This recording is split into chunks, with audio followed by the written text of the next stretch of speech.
Hi from the beautiful outdoors of Colorado. One of the many things I admire about this fine state. And another thing I admire is our ability to think bigger is better when it comes to open education. But not only that, it's really our ability to make bigger is better a reality through making formalized partnerships and approaches to the work we're doing in open education. Back in 2017, we started with a bipartisan supported bill to explore open education in our state. And since then, things have grown exponentially. I'm really excited to report that 26 out of our 27 institutions eligible for grants have received OER grants and are continuing to pursue open education and OER for student success and for access.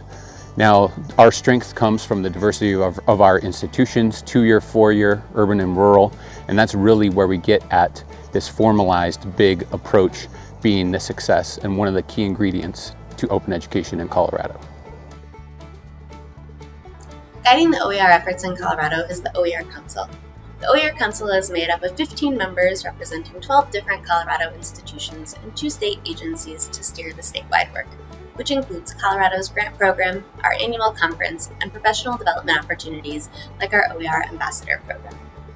While our institution's faculty and staff are doing amazing work on their campuses, there are some bigger OER initiatives happening in Colorado that we wanted to share.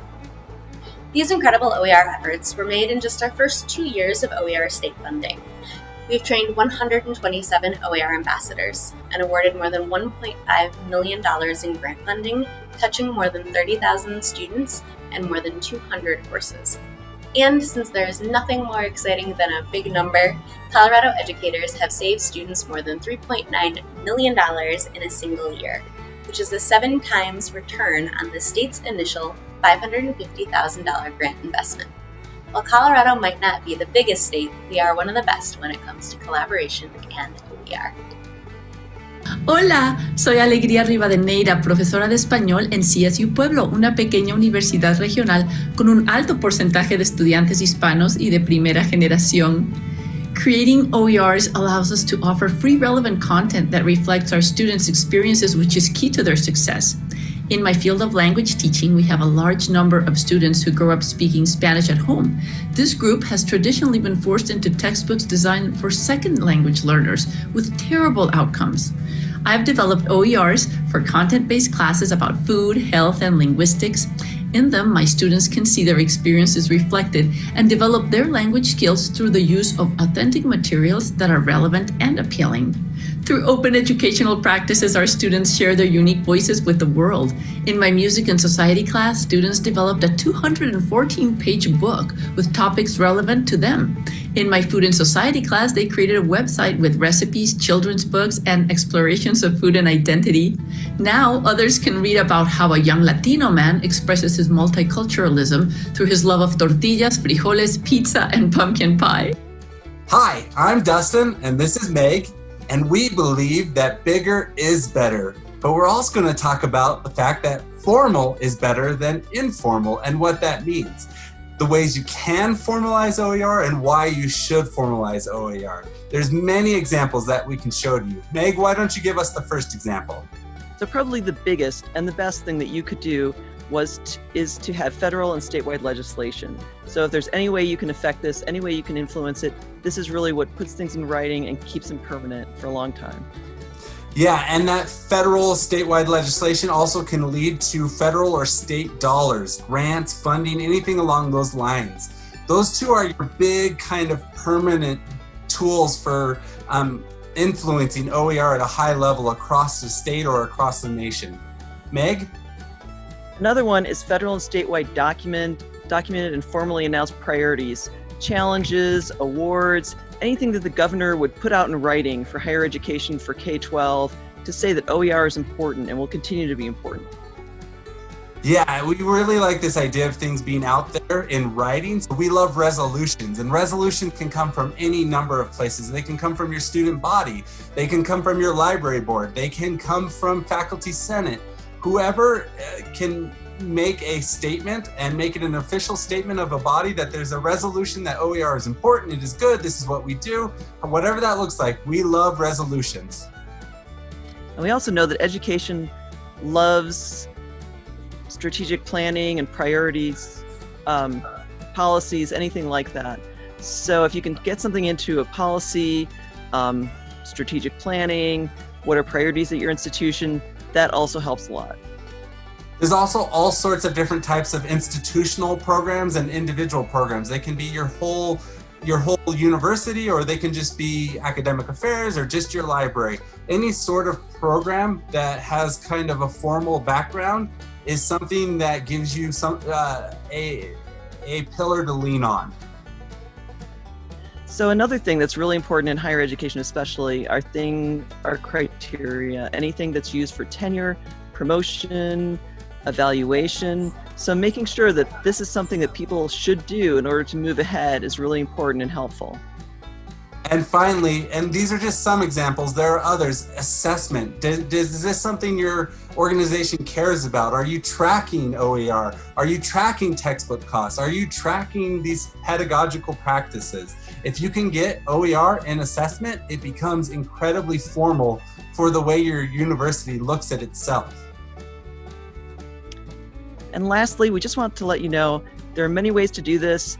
Bigger is better, but definitely formalize it. Do it any way you can. With the help of a grant from the Colorado Department of Higher Education, I had the privilege of being able to write a business law textbook with my students. Both the process and the product was well beyond anything that I imagined. The process really let my students work the legal principles that they were learning about in a meaningful way that was beyond anything that I was able to accomplish with a traditional textbook. They learned how to apply the principles, how to explain them to other undergraduate students, and convey meaning in a meaningful, technical way. The product itself has been amazing. We've received a lot of positive feedback from other people, instructors, students, and even parents of students reaching out, thanking us for the work that we did. But it's also been a big impact financially. So far from our institution, as well as institutions in 4 other states that we know of, we have saved our students $1.2 million in textbook costs. Now we are shifting the focus from our state to yours by presenting you with a challenge. It is time to use the examples of OER practices in Colorado to go big in your state.